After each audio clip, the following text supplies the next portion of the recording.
గురు నువ్వు చాలా గొప్పడివిరా బాబు. యుగ యుగాల్లో దేవుడు అవతారం ఎలా మారిపోతుందో అలాగే నీ అవతారం మారిపోతుంది. అందుకే నిన్ను యుగ పురుషుడు అంటాను. కొట్టండి చప్పట్లో. గురు ఓవర్ అవుతున్నావు. చూసావా, ఈ మధ్యన ఆడోళ్లు నిన్ను సమూలంగా పీకేయాలని ఉద్యమాలు చేస్తున్నారు, గొడవలు చేస్తున్నారు, వంటలు మానేసి నడి రోడ్డు మీదకి వచ్చారయ్యా బాబు. అయినా గురు డోంట్ వరీ, నో ప్రాబ్లం.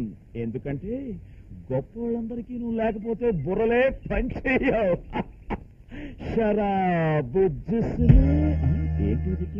ఇలా కాలేజీకి వెళ్లి చదవడం కంటే చదువు మానేయడం మంచిది. ఏంటి కాలేజీలకు వెళ్లి చదువుకుని ఉద్ధరించేది? ఏంట్రా, స్టూడెంట్స్ రౌడీల్లా కాలేజీలో అల్లర్లు చేస్తుంటే ఎవరు పట్టించుకోరే? ఏఎస్పీతో చెప్పాను, కాలేజీ ప్రిన్సిపాల్తో చెప్పాను. నాదే తప్పన్నారు, వాళ్లే సమర్థిస్తున్నారు. ఇవన్నీ నాతో చెప్తావేంట్రా? పగిలిన నా జీవితం ఈ ధ్రువం నుంచి ఆ ధ్రువం వరకు గీసిన పెద్ద గీతరా. ఇలాంటి ర్యాగింగ్లనే చిన్న చిన్న పిచ్చి గీతలు దాని ముందు ఆనవరా. ఒక గాడ్సే గాంధీని చంపటం మనం ఇప్పటి వరకు పెద్ద సంఘటనగా చెప్పుకుంటున్నాం. కానీ నిమిషానికో గాడ్సే 100 మంది గాంధీలను చంపుతున్నాడు రా ఈ రోజు. ఇలాంటప్పుడు మీ ర్యాగింగ్ గురించి ఎవడు పట్టించుకుంటాడురా?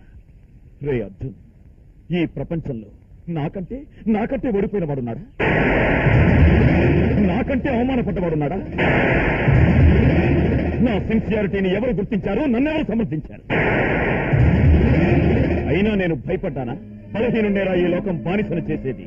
ఆదిశక్తి అయిన అమ్మవారు కూడా అమాయక మేకపులనే బలి కోరుతుంది, కానీ పెద్ద పులిని కాదురా. నువ్వు దేనికి భయపడదు. చెయ్యాలనుకున్నది చెయ్యి, చేసేదెవరికి చెప్పకు. అయ్యా నమస్కారం అండి ప్రిన్సిపాల్ గారు. మీరు మా అందరికీ ఎమర్జెన్సీగా సెలవు శాంక్షన్ చేయాలి సార్. ఏమిటయ్యా, ఏమైంది? నాకు ఏమిటో ఉన్నటువంటి ప్రాణభయం పట్టుకుంది. ఈయనకేం తోచడం లేదు. ఆ వరలక్ష్మి గారికి వాంతులు, భారత గారి భర్త పని మనిషి కనిపించడం లేదు. ఆవిడ వెళ్లి వెతుక్కోవాలి. ఇలా చెప్పుకోవాలంటే చెప్పుకోలేని కారణాలు ఎన్నో ఉన్నాయి. మీకు తెలియదేముంది, ఇంతవరకు ఈ కాలేజీలో ఆ బాబ్జీ గడి రౌడీసమే ఉండేది. ఇప్పుడు ఆ అర్జున్ కూడా తోడయ్యాడు. ఇంకో 2 నిమిషాల్లో ఆ 2 గ్రూపులు కలిసి కొట్టుకు చావబోతున్నారు. కాలేజీలో బాబ్జీ దౌర్జన్యం, కాలేజీలో ర్యాగింగ్లు, ర్యాగింగ్ల పేరుతో జరిగే దౌర్జన్యం, కాలేజీలో ర్యాగింగ్లు, కాలేజీలో ర్యాగింగ్లు. నోటికి చూస్తున్నారు అనుకుంటున్నావా? పాఠశాల కాదు మహాప్రభు, పాకిస్తాన్ బోర్డరు.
శంకరా, రే బాబ్జీ, పరిశాన్ కాబాక. చిన్న దెబ్బ, ఈ కత్తిపొడితో ప్రాణం ఏం పోదురా. ఫిగర్ పడబాక. ఈ ముక్కాకి 300 కత్తిపొట్లు పడితే గాని ఎంత తోడు కాలేదు. చూడురా, ఇది చూడు, ఈ పక్క చూడురా. ఏందిరా చిన్న కలర్. పరిశాన్ కావద్దు. పర్వాలేదమ్మా, నాకు బాగానే ఉంది. డాక్టరు, బాబ్జీ మనోడు, మంచిగా చూసుకో. నీ హాస్పిటల్ ఉండాలి కదా. శంకరా, రే వాడెవడైనా సరే వితౌట్ ఎనీ డ్యామేజ్ నా ముందు నిలబెట్టాలా.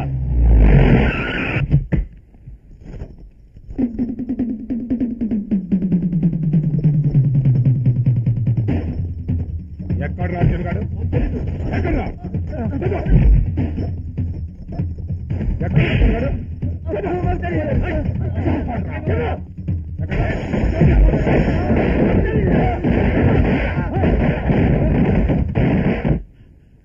అర్జున్ వాళ్ళ హాస్టల్ అంతా చూస్తున్నారు, తప్పించుకోవడం కష్టం.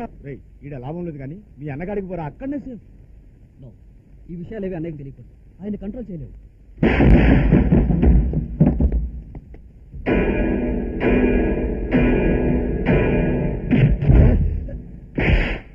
అన్నం తిన్నావా గడ్డి తిన్నావా బేకు? మంచి కుర్రాడు మాట్లాడని తీసుకురని చెప్పిన కదరా, ఏం చేసినవరో నువ్వు?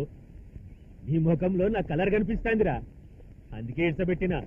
20 ఏళ్ల కింద అదే కాలేజీలో నా సీనియర్ లీడర్ని పొడిచిన, బడే కలర్ క్రియేట్ చేసిన. నువ్వు నా లెక్క పేరు తెచ్చుకోవాలని ఆశీర్వాదం చేస్తున్నా. జితేరావు బేట, బాబ్జీ గండి పిలు. బాబ్జీ ఏందిరా? చిన్నదానికేందిరా పరీక్షాన్ అవుతావు?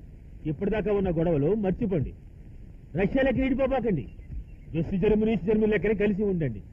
అయినా నీకు ఈ సంవత్సరం కాలేజీ లాస్ట్ కదా, నువ్వు వెళ్ళిపోతావు కదా, ఈ తర్వాత లీడర్ కావాలి కదా, అది వీడిని చేద్దాం. నీకున్న అనుభవం అంతా వీనికి ఇవ్వు. ఇద్దరు కలిసి కాలేజీలో కొత్త కలర్ తీసుకురండి. పోయి రండి. సినిమా యాక్టర్లందరూ రాజకీయాలో పోతుండ్రు, మనం సినిమాలో పోతే ₹1,00,00,000 సంపాదించవచ్చు. మనం కూడా పోతే పోలే. అన్నో అరే నువ్వేడున్నారా? బాణీలను చూసి కింద పాక్కుంటొచ్చానన్నా.